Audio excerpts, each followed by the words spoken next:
seated. Thank you all. I'm delighted to be here with two members of my cabinet, Dick Cheney, who's doing an outstanding job leading America's defense forces, and of course Sam Skinner, our very able Secretary of Transportation.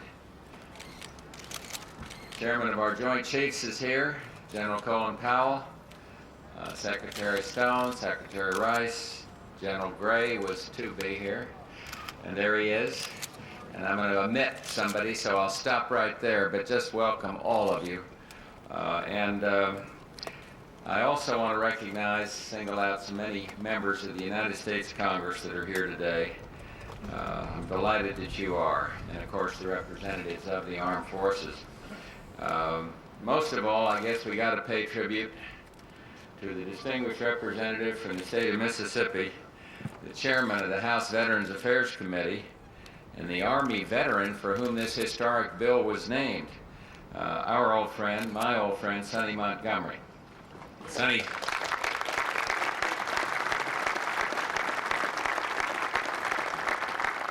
I got to hand it to Sonny. He and I were elected to Congress on exactly the same day, many years ago. He's the one who's got his name on both a major, significant piece of legislation and a gigantic building, Air National Guard complex down in Mississippi. But today I'm very pleased and honored to welcome you to the Rose Garden and to have this opportunity to tell you personally just how important I believe this program is. From the time it was first launched in 1944, the original GI Bill was a huge, bold, and successful experiment, an ongoing experiment in which young men and women from all walks of life are given not only a choice, but also a chance for a higher education and their own piece of the American dream. In 1945, October, Barbara and I joined the ranks of more than 40,000 couples who headed to college that year on the original GI Bill. America's schools were soon swamped with prefab housing and trailers, and by 1946 and 1947, the flood tide had crested, and more than 2.5 million veterans had embarked on getting their education. The GI Bill has special importance to me and special importance to the peace and prosperity that America has enjoyed during the 46 years since it first began. The GI Bill changed the lives of millions by replacing old roadblocks with paths of opportunity. And in so doing, it boosted America's workforce, it boosted America's economy, and really it changed the life of our nation. And thanks to people like Congressman Montgomery and other leaders here from both the Senate and the House today, the GI Bill has continued to successfully improve and evolve. And I remember some of the tough battles that were fought to get the new bill through Congress. Sonny interrupted one marathon conference session with a rather unique reminder of the needs of the military and of his own commitment to stick it out. He brought in sea rations. Well, I've tried sea rations, and eating them on the Hill is my definition of serious commitment. The success of Sonny's effort is evidence in the young American heroes we salute today. The men and women here representing America's armed services and symbolizing the 1 millionth participant in the Montgomery G.I. Bill. Airmen like Alabama's Jeremy Brown, who leaves for Munich tomorrow to help tell the story of America through the Armed Forces Network. The Coast Guard's Keith Pyle, who was part of the Honor Guard last month at the wreath-laying ceremony in the Tomb of the Unknown Soldier. Medical specialists like the Army's Linda Meidling, who's been on the Dean's List at Stockton State College since 1987. And reservists like Chicago's Terrell Spates, who puts in time with 2 jobs, reading x-rays at the West Side VA Hospital and reading radar screens at Glenview Naval Air Base. Those are definitely 2 jobs, Terrell, that you don't want to get mixed up.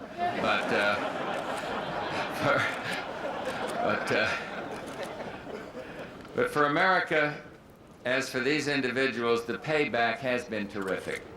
Today, the Montgomery G.I. Bill ranks among the most practical and cost-efficient programs ever devised, and represents one of the best federal investments since Betsy Ross bought needle and thread.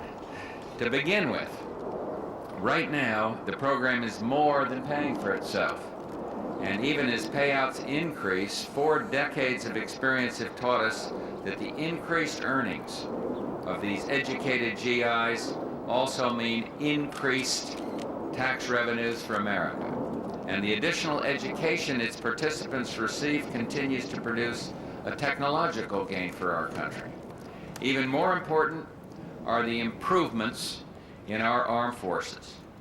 The Montgomery GI Bill has been an important component in the success of America's all-volunteer forces. And let me just repeat here what Colin Powell and the other chiefs have told me over and over again. We have never had better men and women in the armed forces than we have today.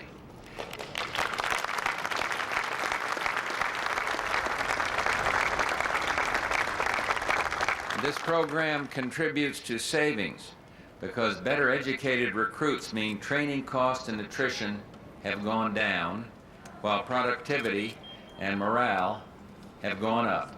This bill is playing an important role in promoting excellence in our armed forces, and it's also playing an important role in promoting excellence in education. Several of its components, choice, flexibility, competitiveness, parallel some of the most important components of the Education Excellence Act that we sent to the Congress last April, a critical first step in our efforts to revitalize quality in America's schools. It was passed by the Senate in February, and I believe it's time for the House to act now. So let's make this year of change a year of progress in education. Let's strike a blow for excellence, and let's get that legislation passed. Education is our most enduring legacy, vital to everything we are and can become. And the Montgomery GI Bill is a powerful example of what is right about education in America. Our armed forces and our system of higher education are today the envy of the world. And so I'm here to thank you for your important work, the work you do in defending our nation's freedom, in educating our nation's youth, and ensuring that whether in military might or educational excellence, the United States of America stands second to none. Thank you for coming to the White House today, and God bless you in your efforts, and God bless the United States of America. Thank you all very, very much.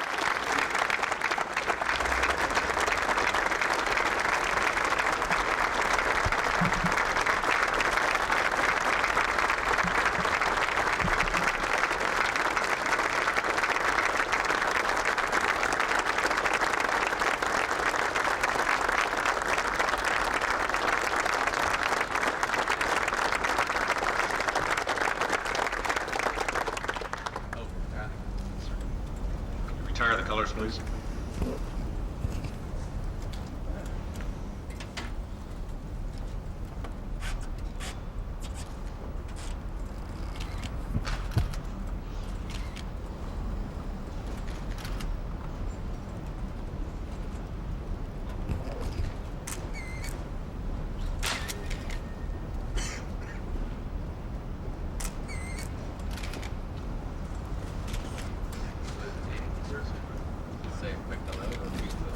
Mill around.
Shit.